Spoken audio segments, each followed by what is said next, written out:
The little beggar I took in became the emperor. During a famine, I stole to feed him. After entering the palace, his empress falsely accused me of stealing a luminous pearl. But he said, "Anya, you have a habit of stealing. The palace is not the outside world. Why must you still engage in such sordid acts?" Later, when I saved his life again, he asked what reward I wanted. I prostrated myself and pleaded, "Your Majesty, I beg you to allow this servant to leave the palace." His eyes darkened with disbelief. After a long moment, his own eyes red.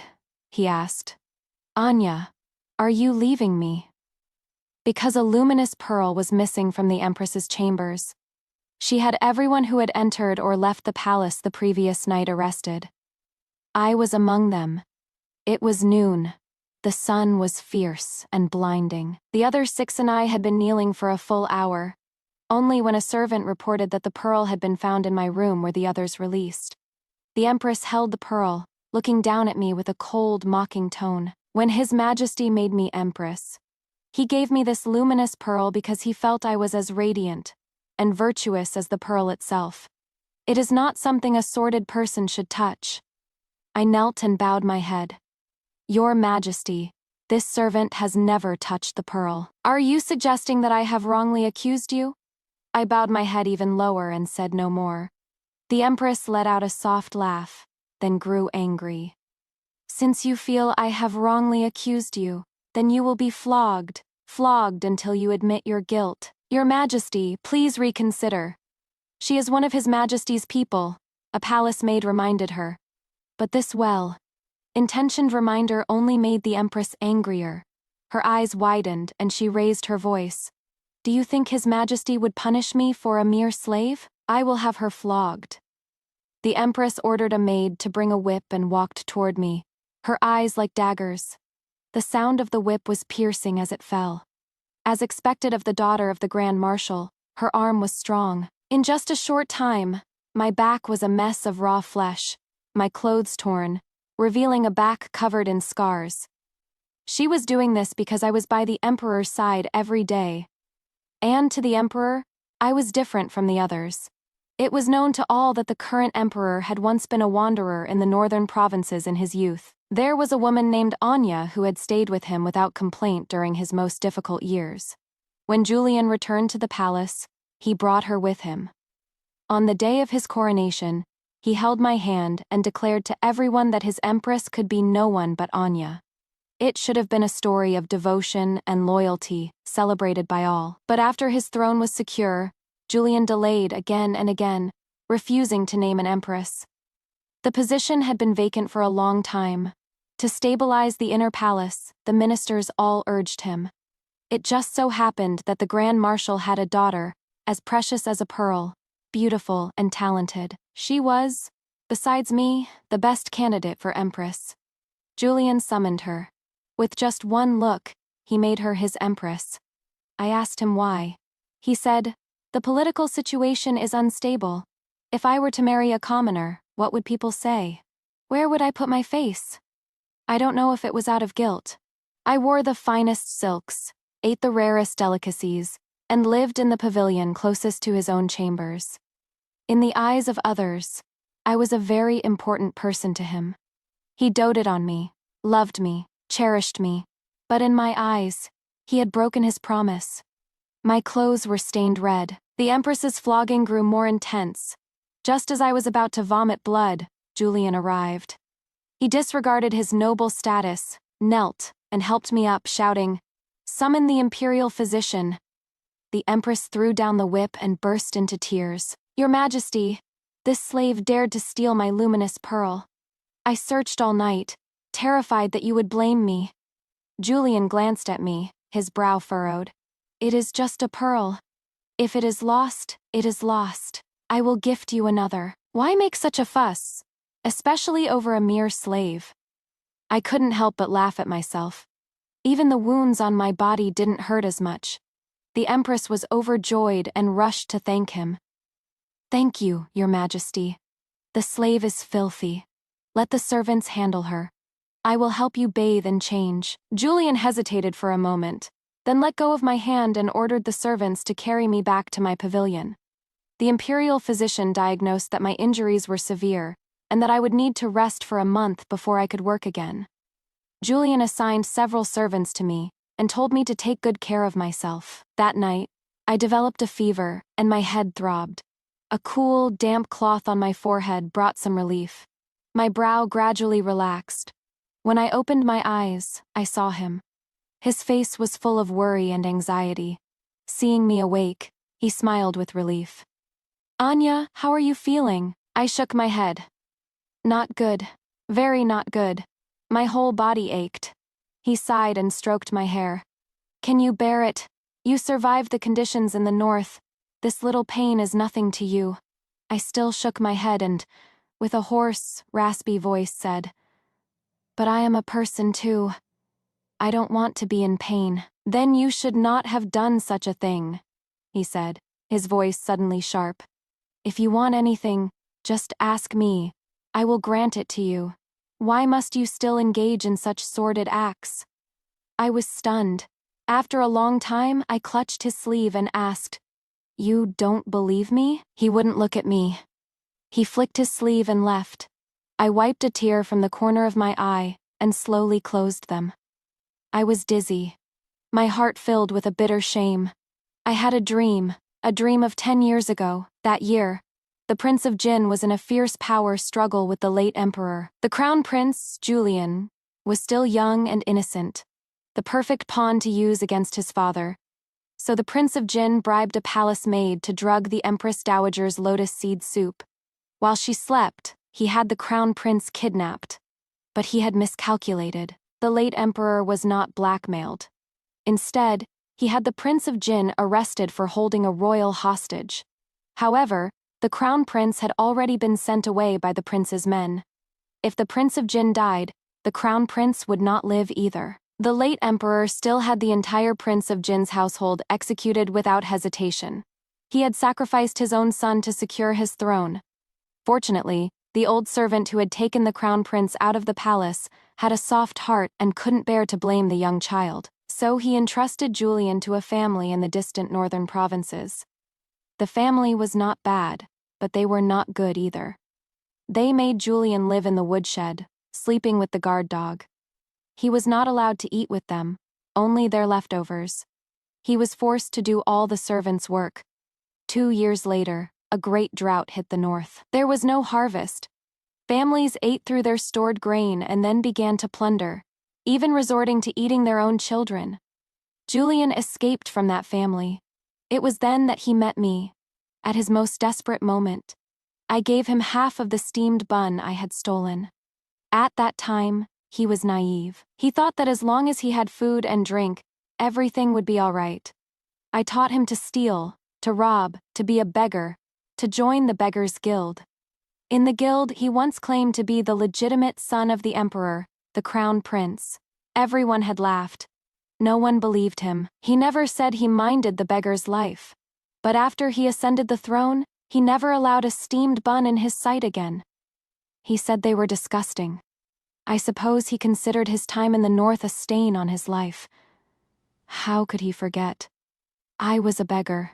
Stealing and robbing were my specialties. In the middle of the month, the Empress came to see me. She brought the finest wound ointment and apologized. I was too harsh last time. I was just so angry. Although His Majesty gifted me many more treasures that day, that luminous pearl was different to me. I still insisted. "Your Majesty, this servant did not steal it." She smiled. "Did the pearl grow legs and run to your pavilion on its own?" The Empress's personal maid was applying the ointment. At her words, she pressed down harder. Sweat beaded on my forehead, but I gritted my teeth and made no sound. Before she left, she threw the ointment into a basin of water and ordered a servant to take it far away from me, saying I was not to touch water. I watched as the ointment dissolved in the water, turning it white. Julian arrived shortly after. He seemed to be in a good mood. He smiled as he entered. "Anya, I heard the Empress came to see you. I told you she didn't mean to hurt you. Let this be a lesson to you." In that moment, I suddenly understood why the Empress, who had always disliked me, would be so kind as to bring me ointment. 1. To show off his attitude toward her, to make me understand my place. 2. To make him even more disgusted with me. When his gaze fell on the white water, I couldn't help but laugh. What lesson can I learn? Anya is just a lowly slave, a beggar by birth with no parents who has survived by stealing and robbing. A person like Anya is truly incorrigible, even looking down on the ointment gifted by the Empress. Julian trembled with anger, because I had spoken his thoughts before he could. He took the medicine jar from the basin, his eyes red. Do you know how much effort I went to find this ointment? I have worked so hard to ease the tension between you and the Empress. Why must you oppose me like this? I laughed even harder. A desolate sound. A lowly slave and a noble Empress. What relationship is there to ease? With just a word from the Empress, we slaves can be beaten or killed at will. He too had experienced the life of a beggar, had been at the mercy of others. He couldn't not know how terrifying the difference in status was in this world. A slave to a king is like an ant, to be crushed at will. Perhaps he was at the peak of his anger. He actually shed a tear and said, his voice full of finality, "If only I had never met you." My eyes stung. My vision blurred. I retorted with one last sentence. If you had never met me, would you have lived to this day? That year of famine in the north, everyone was starving. If they saw food, they would steal or rob. If they couldn't, they would kill. I had been a beggar since I was a child. I was the best at stealing. I had finally managed to steal a steamed bun. I had only eaten half when I found a starving Julian. He was pitifully thin. His face pale. I wanted to ignore him, but he used his last ounce of strength to grab my ankle. Hungry bun, he kept repeating. I couldn't shake him off, so I deliberately dropped the bun on the ground. He quickly picked it up and devoured it. After that, he stuck to me like glue, wherever I went. He followed. I couldn't get rid of him. He said that if he followed me, he would definitely have buns to eat.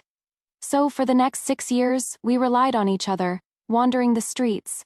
Until the day before the late emperor's death, when an old palace servant came to take him back to the palace to ascend the throne. Only then did our 5-year long wandering come to an end. And now he was telling me that if only he had never met me. How absurd. He left again. Every time he came to my pavilion, he never stayed for more than a quarter of an hour. I forced myself out of bed and had the letter I had written long ago sent out of the palace. If seeing each other was so painful, then it was better not to see each other at all. After that, he didn't come to my pavilion for a long time. Every day, I would hear the palace maids in front of me, talking about how much he and the Empress were in love. Yesterday, he had specially chosen a hairpin for her. Today, he had gone to her chambers to admire the flowers with her. I heard that tomorrow they were going on a trip together. The palace maids, afraid I wouldn't hear, would practically whisper in my ear. When I was about to fall asleep, they would stop, and then continue when I woke up. This must have been his order, a response to my last words. He was proving that he could live without me, and live well. That his Empress was more important than me. But I didn't want to know. The maids talked day and night. Whenever I was awake, there was no peace. The wounds on my body, coupled with the exhaustion of my heart, made my recovery slow. I had trouble sleeping at night. Perhaps a maid reported this to him, because he came to see me a few days later. His eyes were full of disdain. I heard you have been unable to eat or sleep because of my trip with the Empress. If you had just spoken to me properly, it wouldn't have come to this. You are just taking advantage of my affection for you, Your Majesty. It is not because of that I cannot sleep. I sighed. I implore you to send the maids to other palaces. They are so loud they give me a headache. The disdain in his eyes vanished, replaced by sadness and anger. As if he hadn't been the one to say he wished he had never met me. As if his feelings for me were so deep. He said angrily, I specially assigned my trusted maids to you, and you want me to send them away. What do you take my kindness for? I was silent for a long time. Then shook my head. This servant does not need anyone's kindness. I just want a peaceful night's sleep. I think he understood the meaning behind my words. That was, I no longer needed him. The Empress was waiting outside my pavilion. She stood deliberately where I could see her. She smiled at me, a smile of someone who thought I was ungrateful, and also of someone who thought I was sensibly foolish. If I ever come to your pavilion again, I am a guard dog. As my body recovered, I was able to walk freely. The wind rustled, and the courtyard of my pavilion was covered in fallen leaves. Before I knew it, it was autumn again. I had been in this palace for 2 years. I heard that today was the autumn hunt. The emperor, empress, and all the concubines had left early in the morning. Some of the palace staff openly and secretly mocked me. They said that last year, at the autumn hunt, the emperor had specially invited actors from the north to perform for me, to ease my homesickness. At that time, I was the apple of his eye. This year was different. He hadn't come to see me in a long time. He was very angry with me. He hadn't even invited me to the hunt. It was just half a steamed bun. How could he remember? He had eaten the finest delicacies since he was a child. He probably found that half a bun disgusting. I acted as if I hadn't heard and went back to my room to dress. The simple dress at the bottom of my chest. I hadn't worn it in a long time. After changing, I took a carriage to the hunting grounds alone, to see for myself how different today was from last year. The hunting grounds were crowded with people, all dressed in their finest. Even the servants were in their best clothes. In my simple dress, I stood out. When he saw me, he was first surprised, then cold, and then he suddenly lowered his head and wept. This simple dress. He had fought for it for me. When he was young, he was fearless. He had been beaten half to death just to get this dress for me, as a token of his love. He had promised me that one day he would dress me in the finest clothes in the world. Seeing this, the Empress was terrified and immediately shouted at me. "Slave, who allowed you to come here?" I said softly. "I came on my own. If you do not want to be punished, leave immediately." I stood my ground. She raised her whip, but before she could strike, he stopped her. "Let Anya stay." Julian and his guards entered the field. The women watched from the sidelines. The Empress, as the daughter of the Grand Marshal, though she had never shown her equestrian skills before, mounted a horse and entered the hunting grounds. She stayed close to him, never leaving his side. After a young lord hunted a wild boar, the hunters became even more excited, all heading deeper into the forest. He and the Empress also disappeared from view. I felt a sense of unease and stopped a guard's horse to follow them. Soon, I found the Empress, who had been separated from him. "Slave, what right do you have to enter the hunting grounds?" I didn't answer, just asked, "Where is His Majesty?" Her hair was disheveled, her eyes tearful. She seemed to have encountered some trouble. She gritted her teeth and finally told me, "There are assassins in this forest. His Majesty is probably..." He was not so easily killed.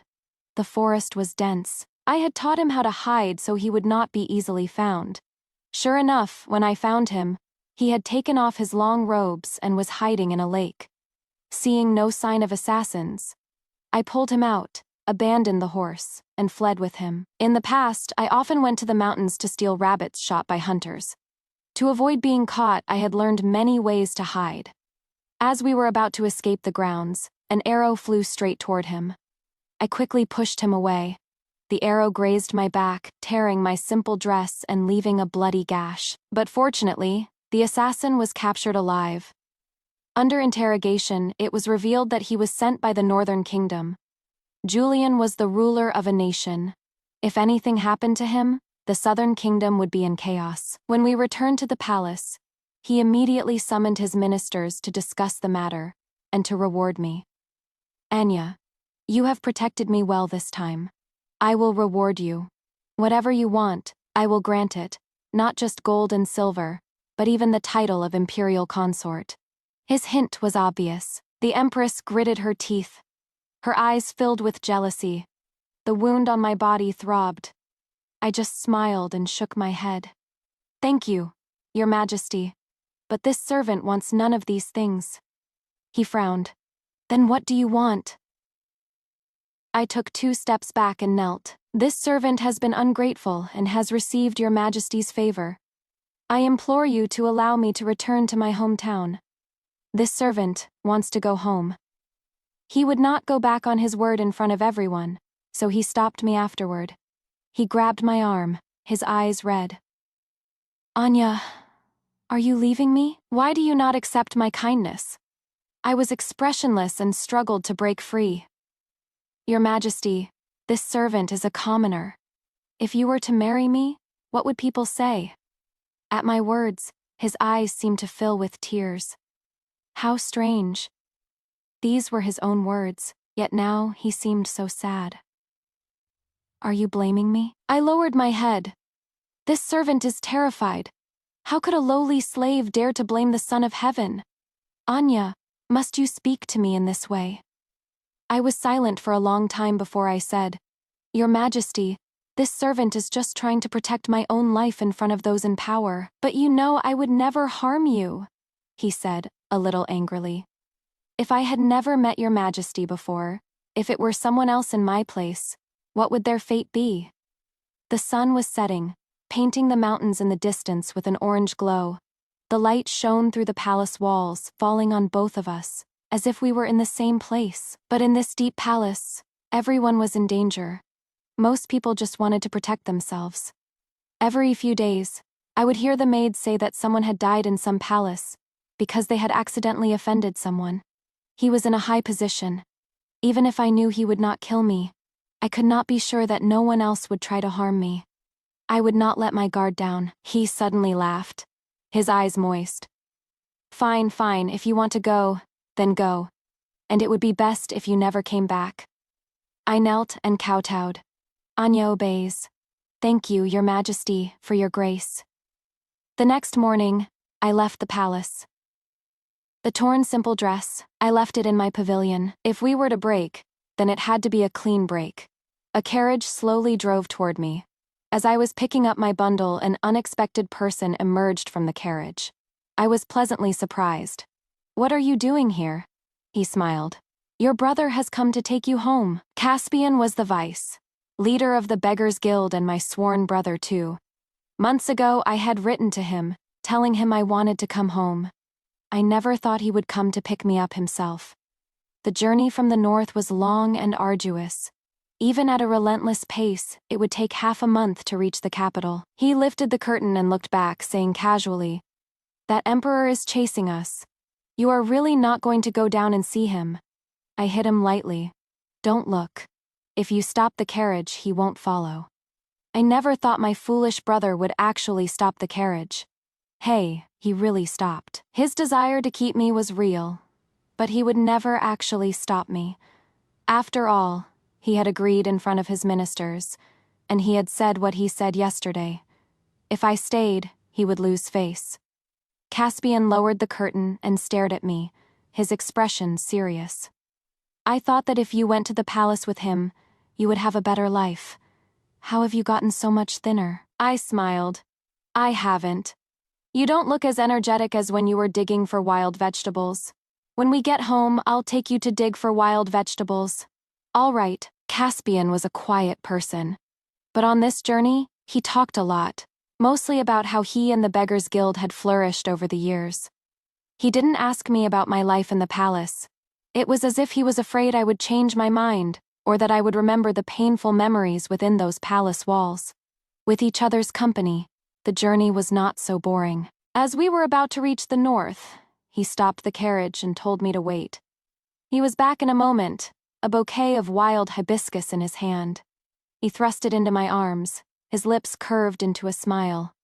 "Anya, your favorite. I can't believe you still remember. The first time I ever tasted sweetness was the nectar of this hibiscus flower. At that time, Caspian had also thrust a handful of hibiscus flowers into my arms and told me excitedly, "Anya, you have to try this. This might be what they call sweetness." I was 6 then, and he was only 2 months older than me. We had been wandering since we were children. We couldn't tell the difference between sour, sweet, bitter, and salty. We only knew if something tasted good or not. As we grew older, we came to understand what those flavors meant. I picked a flower and put it in my mouth, nodding repeatedly. It still tastes the same. After the carriage entered the city gate, my heart felt a sudden sense of relief, as if all my troubles had vanished. Caspian and I got out at a deserted temple, a way station for our beggars' guild. Over 2 years had passed. The temple had changed. It was newer and sturdier. The moment we pushed open the door, a chorus of cheers erupted, the air thick with the smell of meat and wine. The 30-odd members of the guild all knelt on one knee. "Welcome home, leader."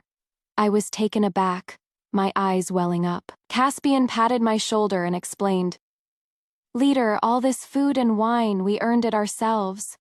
We didn't steal or rob. In the 2 years you were gone, we all found work. Those who couldn't find jobs hunted for a living. We all remembered your words. You can rest assured."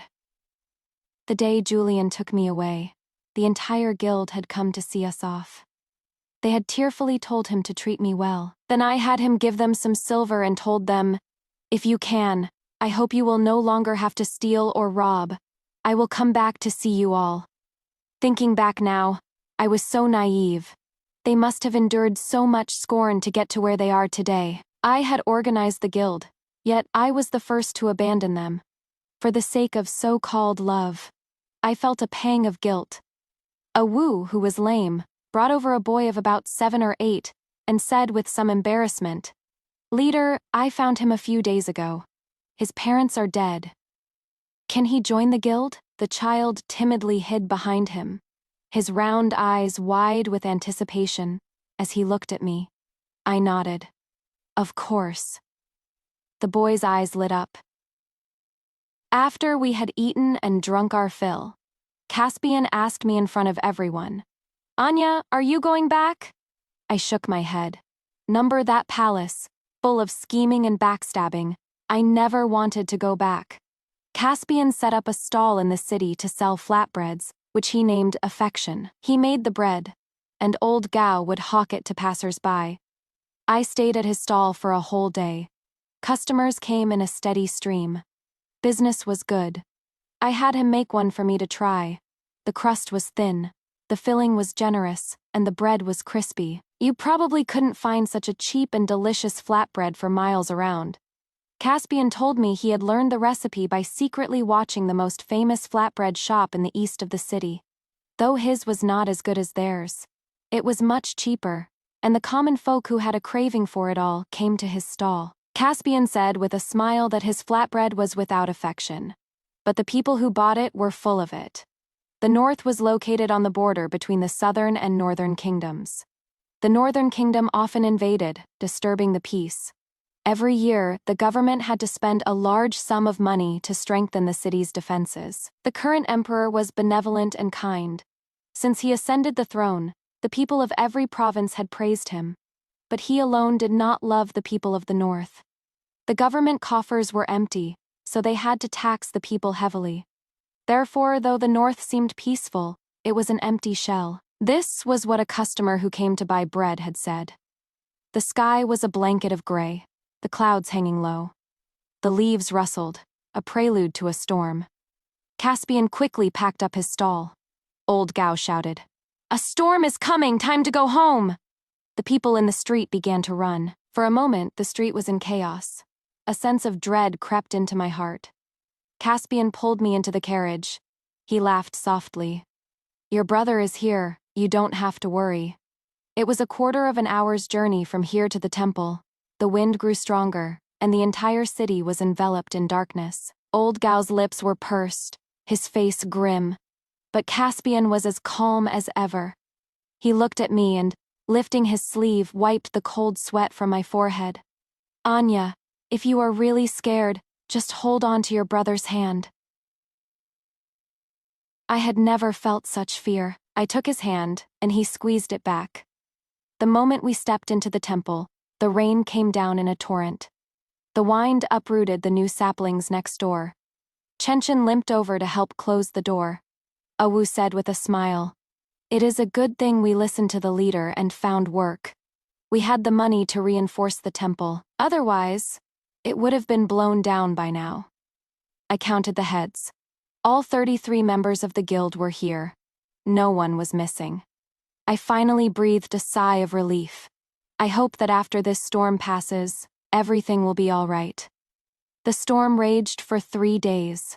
No one dared to go out. Fortunately, we had some food stored in the temple, so we were self-sufficient. On the 4th day, the weather cleared. Awu and Chenchen went to sweep the fallen leaves in the courtyard. Caspian and I were packing up the stall to go and sell flatbreads. But old Gao just stood there, his face grim. For the past 3 days, while everyone was grilling meat and chatting, he had been silent. I had asked him several times, and he always said it was nothing. Today he finally told me, his voice choked. "Leader, the Northerners are coming to attack." "How do you know?" He pointed to his ears. I heard it. That day, when the wind was raging and the people were scattered, there was a faint, regular ringing of a bell. 10 years ago, when the Northerners sent people to disrupt the city gates, it was the same bell. But the late emperor was prepared, and he held them off. I remembered it clearly. 10 years ago, the Northerners had indeed sent troops. At that time, I thought I was going to die, but they hadn't even managed to get through the city gates. They had hidden in the bushes for half a month, and then the city had returned to normal. Before long, a guild member who had gone hunting in the mountains came to report. The Northerners, they were really attacking. In an instant, the entire city was in chaos. The people in the streets screamed and ran back to their homes, locking their doors and windows. I heard that the Northerners were coming in great force this time, determined to take the city. I paced back and forth in the temple. Caspian stood in front of me and placed his hands on my shoulders. "Anya, don't worry. We'll be fine." But, before I could finish, he pulled me into his arms and stroked the back of my head. "Don't be afraid, little sister. Your brother is here. You stay in the temple with everyone and wait for me." Then, after giving a few instructions, he walked toward the city gate. 2 hours after he left, some people came to the temple to pray. They were stunned to see the members of the guild.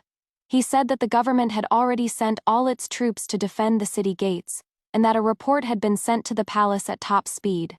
But facing the northern army of 100,000, our soldiers probably wouldn't be able to hold out for long. The sun was setting. The northern army outside the city gates was a formidable sight, and Caspian had not yet returned. Some people passed by the temple, fleeing south. I couldn't sit still any longer. After settling the remaining members, I went to find him. When I reached the city gate, the general of the northern defenses was standing on the city wall, trying to buy time. The soldiers were already lined up in front of the gate, ready for battle. And Caspian was leaning against a corner, observing the situation. When he saw me, he frowned and pulled me into a deeper hiding place. "Anya, didn't I tell you to wait for me at the temple? Why did you come out?" "I was worried about you, brother," he sighed. "Go back, I'll be leaving soon." I didn't move. I wanted him to come with me, as we were at a stalemate. The Northerners began their attack. The city gate was rammed with a loud crash, and arrows rained down like a storm. Caspian led me from one hiding place to another. The soldiers encouraged each other, focusing on defense, only attacking when necessary, all to hold the city gate until reinforcements arrived from the palace. But facing a northern army that was 10 times their number and had superior weapons, they suffered heavy casualties. After holding out for 2 days, they were left with less than 3,000 men. At that time, a subordinate came to report. He knelt before the general, his expression grim and pained, but he still spoke the truth without hesitation. "General, there are no reinforcements," the messenger said. "We are to abandon the city." The general nearly collapsed. Hearing this news, the soldiers laughed, cried, and went mad. All their morale was gone. My hands trembled uncontrollably. After all these years, Julian still hated the North so much. The city gate was about to be breached. I was a citizen of the North. I was born here. I grew up here. The people I loved were all here. How could I watch my city fall into the hands of the enemy? At that time, all the southern citizens in the city would surely be killed. So, gritting my teeth, I made a decision. I took out a short dagger, one the Empress had given me before I left the palace. She had said, "My father, the Grand Marshal, is a man of great righteousness, but his military power is not stable. I must hold on to my position as Empress. Since I have wronged you by flogging you, I owe you. This dagger is from the Marshal's household. You may use it to protect yourself when necessary." Now I held this dagger before the soldiers and shouted, "The messenger must have been mistaken. I have a token from the Grand Marshal. Reinforcements will arrive in a few days." The general, hearing this, quickly took the dagger from my hand, his eyes wide with joy. "It really is the Grand Marshal's dagger. The city is saved." Without a second thought, the soldiers, feeling a renewed sense of hope, rallied their spirits and defended the city gate. They would hold out for as long as they could. The Empress had said her father was a man of great righteousness. If news of this reached the palace, there might still be hope. Julian's POV: a few days ago, an urgent report came from the northern border. The northern army of 100,000 was attacking, and they were about to fall. 100,000 men. Even if I sent reinforcements, I couldn't be sure of victory. Besides, the people of the north, they were the kind of people who would eat their own children. They were not good people. It was better to abandon them. This morning, on my way to court, I passed by Anya's old pavilion. I suddenly thought of her, and on an impulse, pushed open the window. The simple dress was still hanging by the bed. I was angry that she had left it, so I went in. The tear in the back and the bloodstains were still there. I shed a tear, but I was not worried. Anya was in the north, but she had the Beggars' Guild to protect her, and she had always known how to hide. She would survive. I could not and would not do something so uncertain. The north was a small, poor land. It was better to abandon it. I finally convinced myself and could sleep peacefully. But today, another urgent report came. A woman with a token from the Grand Marshal was claiming that reinforcements were on their way. Laughable. The Grand Marshal was loyal to the nation and the throne. If I did not give the order, no one could make him go to the north. She was just trying to buy time. Let her. Since I had already said I would abandon the city, I would not go back on my word. I never thought that the Grand Marshal would disobey me. He actually went to the north, and he took the military tally I had just given him. He only left me a message. I am loyal to the nation and the throne, not loyal to the throne and the nation. Disobeying the emperor is a great crime. As I was about to have him arrested, the Empress came. She said that she had given the dagger to Anya, which means that the woman who said reinforcements were coming was Anya. The rest of the guild, hearing about this, also ran out from the temple. No matter how I tried to persuade them, they wouldn't listen. I could only let them stay and help with logistics. Old Gao's hearing was good, so I had him listen for enemy movements. Wu was strong, so I had him move supplies. The others also did what they could. The scene was harmonious, a picture of the army and the people as one. As night fell, everyone prepared to rest. But no one forgot that on the other side of the wall, an army of 100,000 was waiting to attack. The next morning, Old Gao suddenly shouted, "The enemy is attacking!" Everyone was instantly awake and braced the city gate. This time, the attack seemed more ferocious than before, like a hunter who was no longer enjoying the chase and wanted to finish off his prey. The soldiers sensed this too, but still did their best to hold on. They said that once the Grand Marshal arrived with reinforcements, everything would be all right. But in the current situation, even if he were on his way, we probably couldn't hold out. And besides, I was lying to them. At the critical moment, a civilian suddenly joined the fight. It was the customer who had bought bread from me. I recognized him. He said, "I am also a citizen of the north. If I am destined to die, then I will die for my home." Soon more civilians joined in. "Count me in. The emperor may have abandoned this city, but I cannot. Me too. At worst, it is just death. I am not afraid. I am in too." I have to let my child know that his father was not a coward, but a hero who defended the city. That is right. If we can defend the city, our descendants will not have to suffer. The old, the weak, women and children, they all came. The soldiers were in the front. Caspian pushed me, telling me to run. But with 32 of my guild members here, how could I, their leader, run and save myself? He paused, unable to argue with me. He only said, "Then stay behind me. I'll protect you." I said,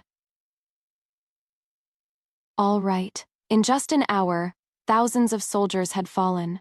Over half of the guild was dead or wounded, and the northerners, their eyes red with bloodlust, laughed like madmen. Old Gao suddenly stepped in front of me. An arrow pierced his back. No matter what I did, I couldn't stop the blood from pouring out of his mouth. He raised a hand and touched my face. Then he was gone. Not far away, Wu called out to me, a happy smile on his face, just like the first time I had brought him back to the guild. A longsword was sticking out of his chest. As the enemy poured through the city gate, the Grand Marshal finally arrived. He rode his horse through the gate, cutting down dozens of enemy soldiers. Just as the rumors said, he was brave and righteous. He even sent some of his men to help the civilians. Caspian grabbed my hand and ran. We ran very fast. But blood was slowly seeping from his back. Soon his entire shirt was soaked. My lips trembled. I stopped abruptly. "Brother, you? I am fine." He cut me off, a trickle of red from the corner of his mouth. "Go, leave, and you'll live. But if you all die, what is the point of my living?" He smiled, gently tucking a stray hair behind my ear. "Then forget us. A person must be ruthless to survive." With that, he collapsed to the ground. His eyes were open, but no matter how I called him, he wouldn't wake up. Caspian was the name he had given himself, meaning to live life with a ruthless smile. But in reality, he was the most loyal and righteous of all. I closed his eyes, wiped away my tears, and turned back. The battle was fierce. I was small and could hide easily. I hid behind our soldiers, and when the enemy was not looking, I would stab them from behind. I killed 4 in a row. As I was about to kill the 5th, I was discovered. As I lunged, he quickly turned, and a spear pierced my chest. I fell in the middle of the battlefield. No one cried for me. The last thing I saw was the 33 members of the guild, Old Gao, who had combed my hair like a father, a Wu, who had teased me like a little brother, Chenshin, who had limped to bring me fruit, and Caspian, who had always told me, "Your brother is here, don't be afraid, little sister." Since there was no one left in this world for me, I would go to the heavens to be with you. A report of a great victory in the north arrived. The weight in my heart finally lifted, but I never thought that the leader of the Northerners was a remnant of the Prince of Jin's faction. If I had known earlier, I would have had him sliced into 1,000 pieces. The Grand Marshal's disobedience. I have decided not to pursue the matter. Let it be considered a meritorious deed that atones for his crime. The court and the country are celebrating, as if my decision to abandon the city was a mistake. These ministers truly have no respect for me. But it doesn't matter. The outcome was good. They will not speak ill of me. The Empress was overjoyed. My father is safe. That is wonderful. Anya, now, must be just as happy. In that case, let us hold a victory banquet immediately, and let those ministers celebrate.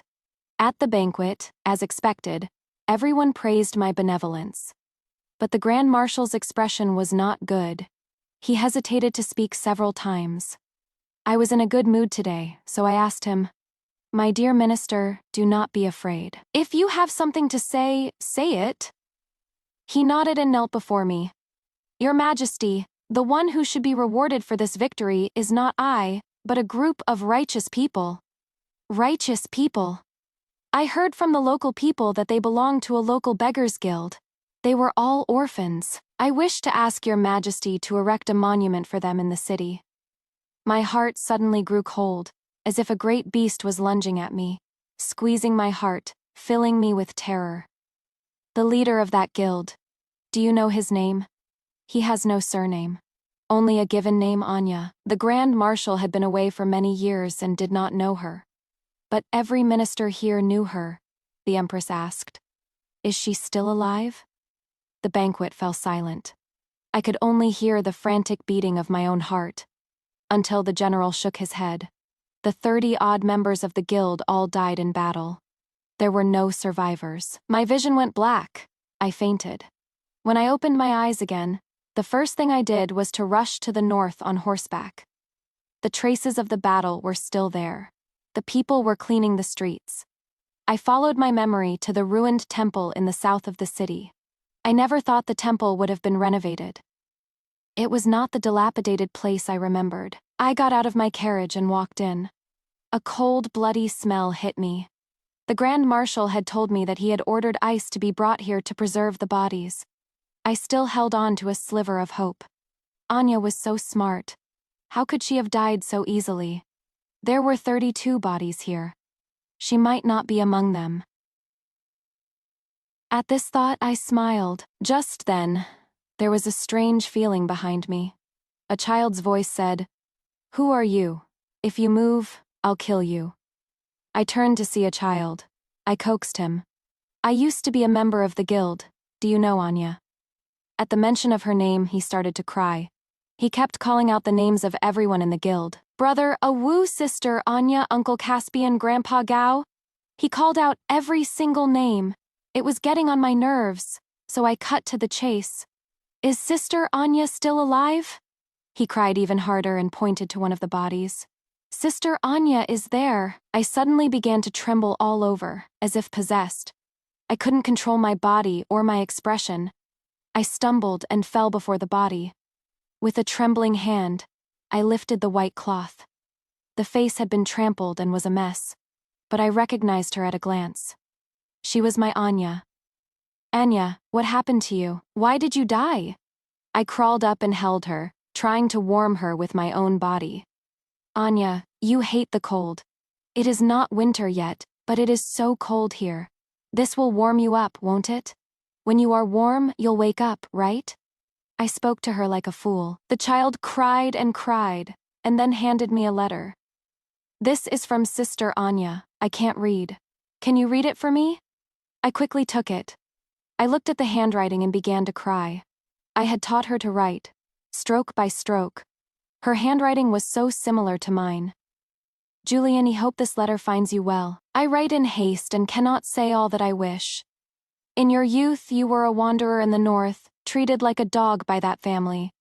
You also saw people eat their own children, and so you harbor a deep resentment for this place.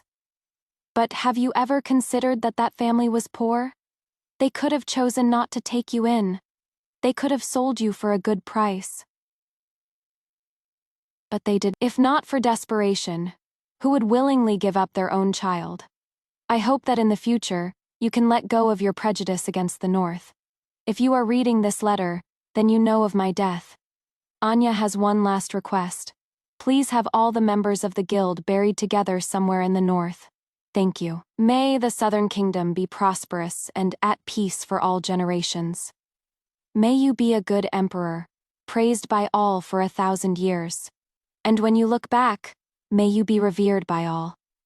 Anya, tears fell onto the paper, drop by drop. Me Anya. She was never coming back. When the Grand Marshal caught up with me, he barely recognized me. I followed his gaze to my hair. It had turned completely white. "Your Majesty, the matter of the monument. What should we do?" It was so cold.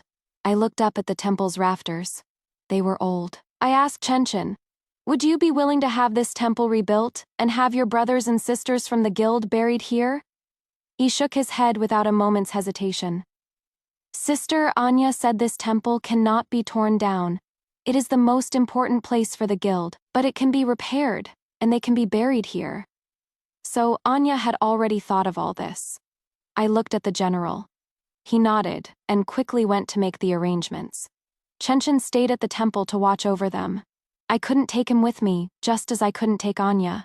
So there were things Anya could not escape. So, in my heart, There was no one in this world who could compare to Anya. For the next 30 years, the Northerners invaded many times. I never once spoke of abandoning a city. Instead, like the late emperor, I was prepared and strengthened the defenses of every province. At the same time, I also enacted many policies to benefit the people, reducing taxes, reclaiming wasteland, and building irrigation systems. The people lived in peace and prosperity and praised me. After I abdicated, I went to the north one last time. The temple had been repaired and renovated every year and was now very sturdy. Many people came to pay their respects. With the improved policies over the years, there were not as many beggars as before. Only one person was sweeping the temple. I recognized him. It was the 37-year-old Chenchen. He clearly recognized me too, but did not say a word. I offered a stick of incense to the 32 righteous souls and then found Anya's name. I looked at it for a long time. There was one thing I had never told her. Anya, the half a steamed bun you gave me. It was the most delicious steamed bun in the world.